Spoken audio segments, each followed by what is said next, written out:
कार्तिक मास में प्रत्येक दिन यह कथा सुनने से कार्तिक मास का फल मिलता है।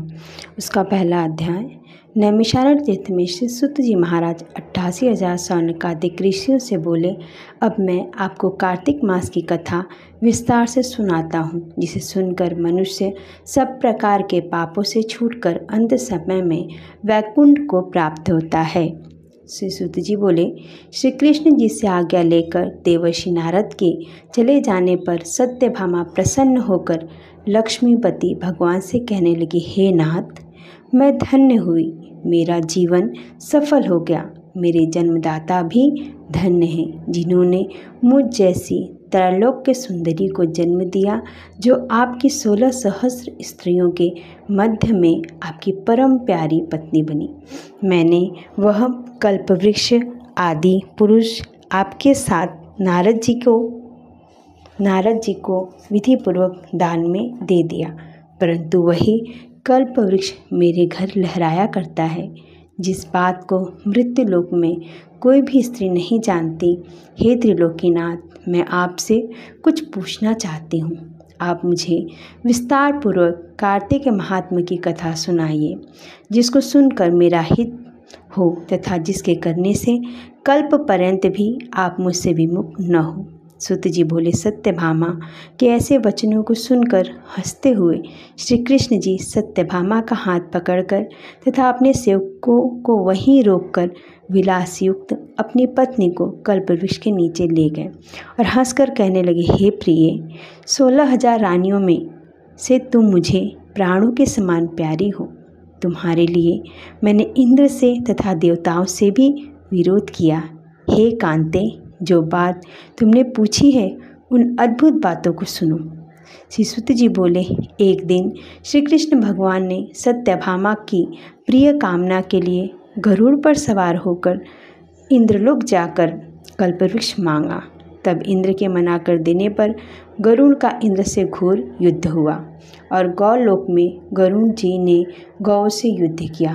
गरुड़ की चोट से उनके कान और मूंछ कट करके गिर पड़े।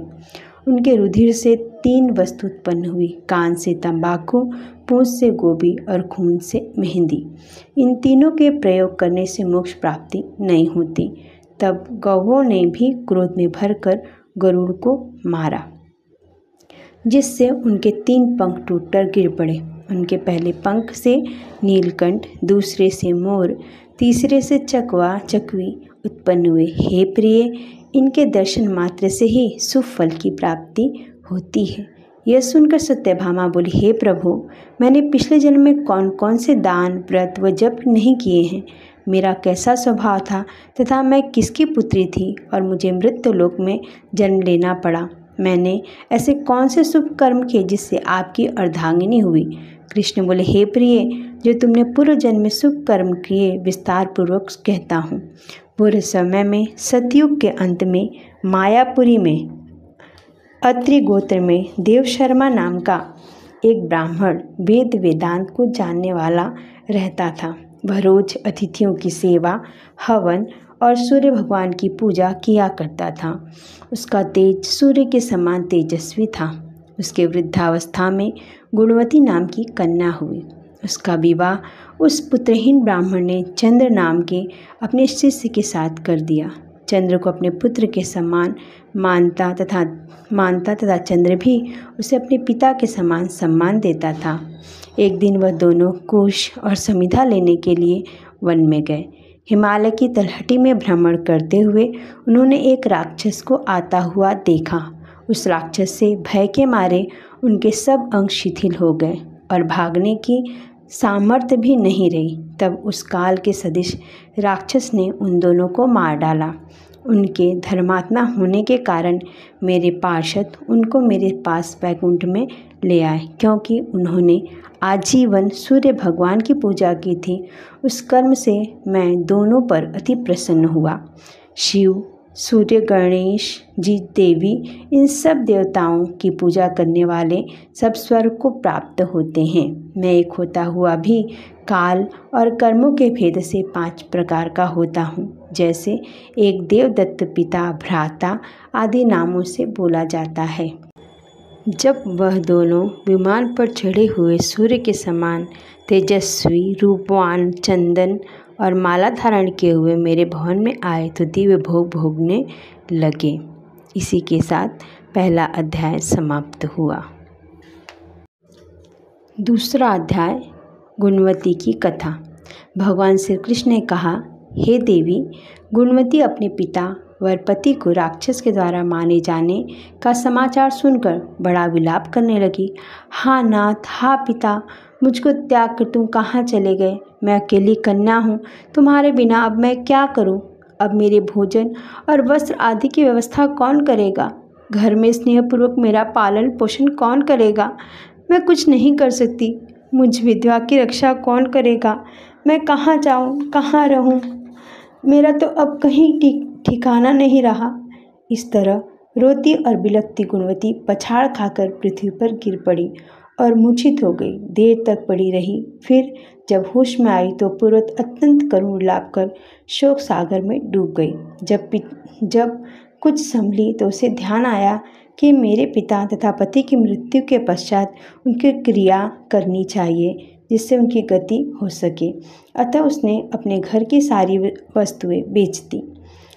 उनके बेचने से जो पैसे उसे मिले उनसे अपने पिता और पति की श्राद्ध क्रिया आदि की। फिर वह उसी नगर में रहती हुई भगवान विष्णु की भक्ति में 8 प्रहर रहने लगी। उसने जन्म से लेकर मृत्यु तक नियम पूर्वक सारी एकादशियों के व्रत और कार्तिक के महीने में उपवास तथा व्रत किए। हे प्रिय, ये एकादशी और कार्तिक व्रत सबको ही बड़े प्रिय हैं। मुक्ति, भुक्ति, पुत्र तथा संपत्ति को देने वाले परम पवित्र हैं। जो मनुष्य कार्तिक मास में जब तुला राशि पर सूर्य आता है तो सवेरे उठकर स्नान करते हैं, व्रत व उपासना करते हैं, वो मुझे बहुत ही प्यारे हैं, क्योंकि यदि वह बड़े पापी भी हों तो भी स्नान व व्रत के प्रभाव से उनको मोक्ष की प्राप्ति हो जाती है। जो मनुष्य कार्तिक में स्नान, जागरण, दीपदान तथा तुलसी के वृक्ष की रक्षा करते हैं वह साक्षात विष्णु भगवान के तुल्य हैं। जो मनुष्य कार्तिक मास में मंदिर में झाड़ू लगाते हैं और स्वास्तिक बनाते हैं और विष्णु पूजा करते वह जीवन मुक्त हो जाते हैं। यह सुनकर गुणवती भी प्रतिवर्ष मन लगाकर कार्तिक का व्रत और भगवान विष्णु का पूजन करने लगी। हे प्रिय, एक बार वह ज्वरग्रस्त थी और दुबली हो गई थी। फिर भी किसी न किसी प्रकार गंगा स्नान के लिए चली गई। गंगा तक पहुंची भी, किंतु शीत के मारे वह बुरी तरह से काँप रही थी। वह एकदम शिथिल हो गई।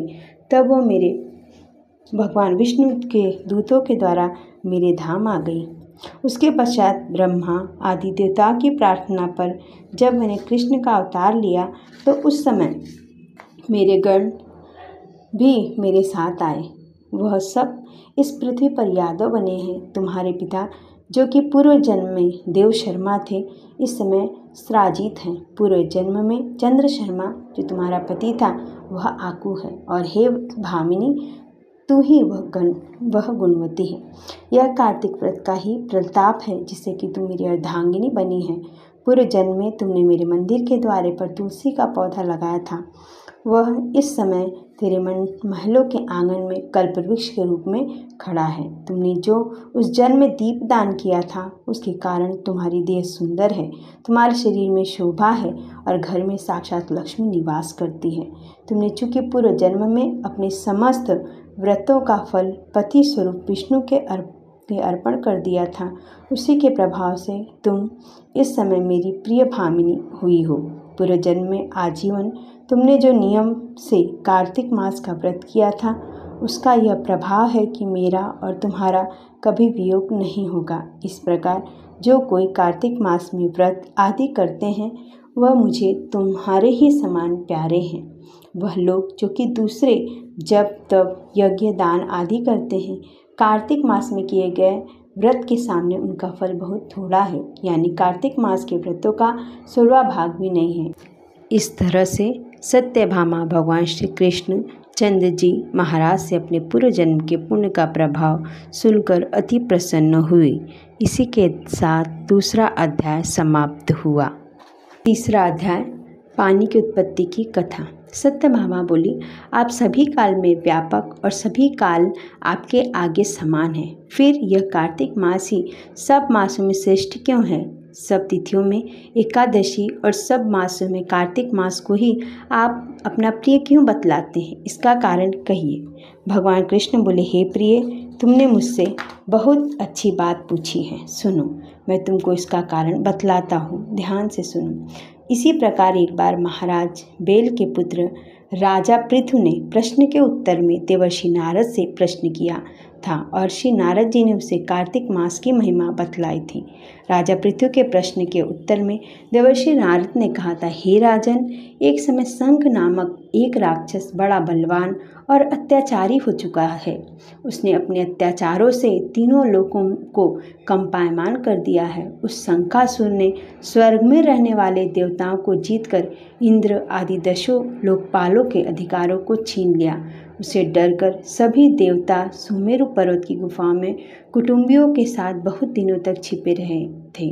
वे सुमेरु पर्वत की गुफाओं में निश्चिंत होकर रहने लगे। उधर जब शंख को पता चला कि देवता आनंद से सुमेरु पर्वत पर रहने लगे हैं, तो उसने सोचा कि ऐसी कोई दिव्य शक्ति जरूर है जिसके कारण अपना अधिकार छीन जाने पर भी देवता बलवान होते हैं। यह सोचते सोचते वह इस परिणाम पर पहुंचा कि वह सब वेद मंत्रों के बल से ही बलवान हो रहे हैं। अगर इनसे वेद छीन लिया जाए तो वह अपने आप निर्बल हो जाएंगे।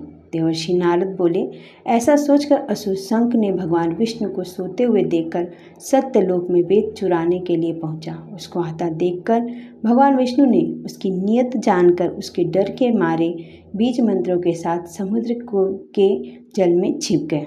शंख भी वेद मंत्रों तथा बीज मंत्रों को ढूंढता हुआ समुद्र में प्रविष्ट हो गया, लेकिन न तो उसको वेद मंत्र मिले और न बीज मंत्र ही। जब शंख समुद्र से निराश होकर वापस लौटा तो उस समय श्री ब्रह्मा जी पूजा की सामग्री लेकर शिव देवताओं के साथ भगवान विष्णु की शरण में पहुँचे और भगवान को गहरी नींद में से जगाने के लिए गाने बजाने लगे। धूप गंध आदि से बार बार उनका पूजन करने लगे।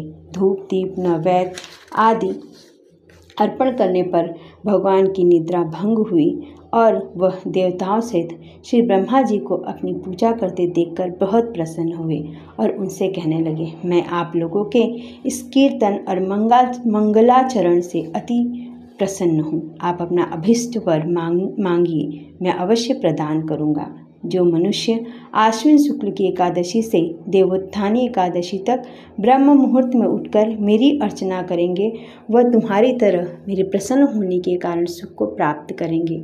यह जो वाद्य अर्घ्य आचमन और जल आदि सामग्री आप लोग मेरे लिए लाए हैं, वह अनंत गुणों वाली होकर आपका कल्याण करेगी।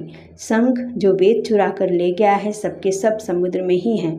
मैं उस शंखासुर को मारकर ले आता हूँ। आज से मंत्र बीज और वेदों के साथ चारों वेद प्रतिवर्ष कार्तिक मास में जल में विश्राम किया करेंगे। अब मैं मत्स्य का रूप धारण करके समुद्र में जाता हूँ और आप लोग भी ऋषि महर्षियों को साथ लेकर मेरे साथ चलें। जो कार्तिक मास में पहर रात्रि पहले स्नान करते हैं, वह निश्चय ही अक्षय फल को पाते हैं। वह अज्ञात में अमृत स्नान का फल प्राप्त करते हैं। हे देवेंद्र, जो कार्तिक मास में व्रत करते हैं, उन्हें सब प्रकार से धन पुत्र पुत्री आदि देते रहना, उन्हें सब आपत्तियों से बचाते रहना।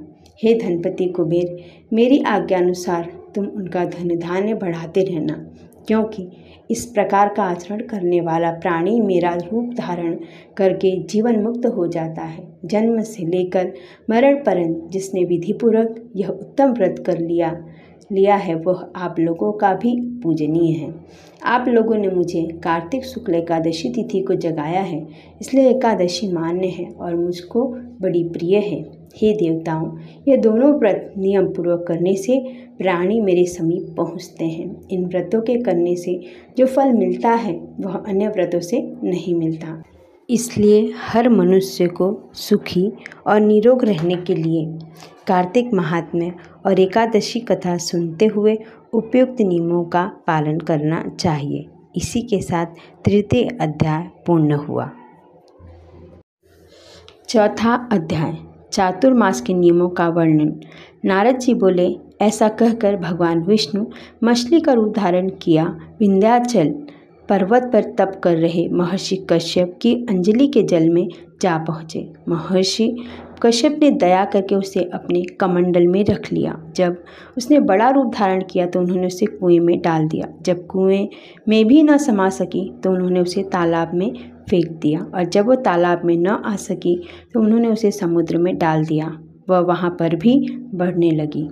फिर उस मत्स्य रूपी नारायण ने उस शंखासुर को मार डाला।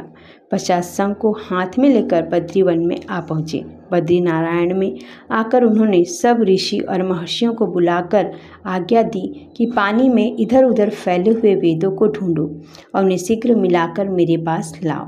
तब तक मैं देवताओं के साथ भी प्रयागराज में ठहरा हूँ। इसके बाद सब ऋषि महर्षियों ने इन सब वेदों मंत्रों को ढूंढ निकाला। उन वेदों में से जो भाग जिस ऋषि को मिला वह उसी का हो गया। उस भाग के उस दिन से वही ऋषि कहलाए। सब वेदों को लेकर ऋषि महर्षि प्रयागराज में आए। उन्होंने वे सब भगवान विष्णु और ब्रह्मा जी को समर्पित कर दिया।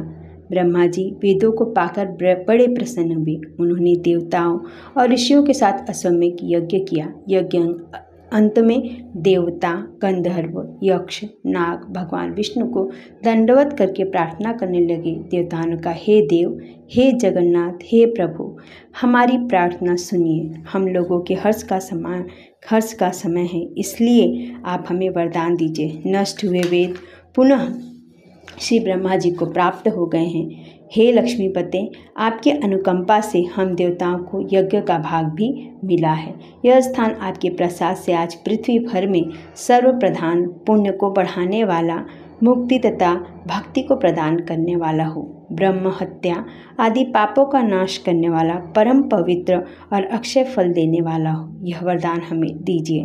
भगवान विष्णु ने कहा, जो कुछ आप लोगों ने कहा है वह मेरा भी ध्येय है। जैसे आप लोगों ने कहा है कि यह स्थान आज से ब्रह्म क्षेत्र के नाम से पुकारा जाएगा। इस स्थान पर गंगा जी व सूर्य पुत्री यमुना जी का संगम होगा। मैं भी ब्रह्मा जी सहित यहाँ पर निवास करूँगा। यहाँ पर किया हुआ जप, तप तथा दान महान फलदायक होगा।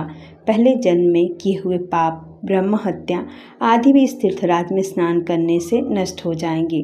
जो लोग अपने पिता आदि को वहाँ लाकर तर्पण व श्राद्ध करेंगे, उनके पिता मेरे स्वरूप को प्राप्त करेंगे। वह तीनों प्रकार की मुक्ति को प्राप्त करेंगे।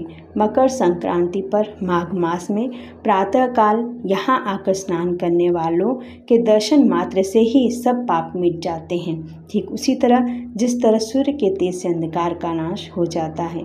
हे मुनीश्वर, मेरे वचन ध्यान से सुनिए। मैं सर्वत्र व्याप्त रहता हुआ भी हमेशा बद्री नारायण में निवास करता हूँ। सैकड़ों वर्षों तक किसी दूसरे स्थान पर तप करने का जो फल मिलता है, वही फल यहाँ एक दिन में मिल जाएगा। जो मनुष्य मेरे उस स्थान बद्रिकाश्रम का दर्शन करेंगे, वह जीवन मुक्त हो जाएंगे और उनके समस्त पाप नष्ट हो जाएंगे। सूत जी बोले, ऐसा कहकर भगवान विष्णु अंतर्ध्यान हो गए और देवता गण भी अपने अंशों को वहीं छोड़कर चले गए। जो मनुष्य इस कथा को श्रद्धापूर्वक सुनते, वह श्री प्रयागराज व बद्रिकाश्रम जाने व स्नान करने के समान फल प्राप्त करते हैं। इसी के साथ चौथा अध्याय संपूर्ण होता है। बोलो भगवान विष्णु की जय। ओम नमो भगवते वासुदेवाय।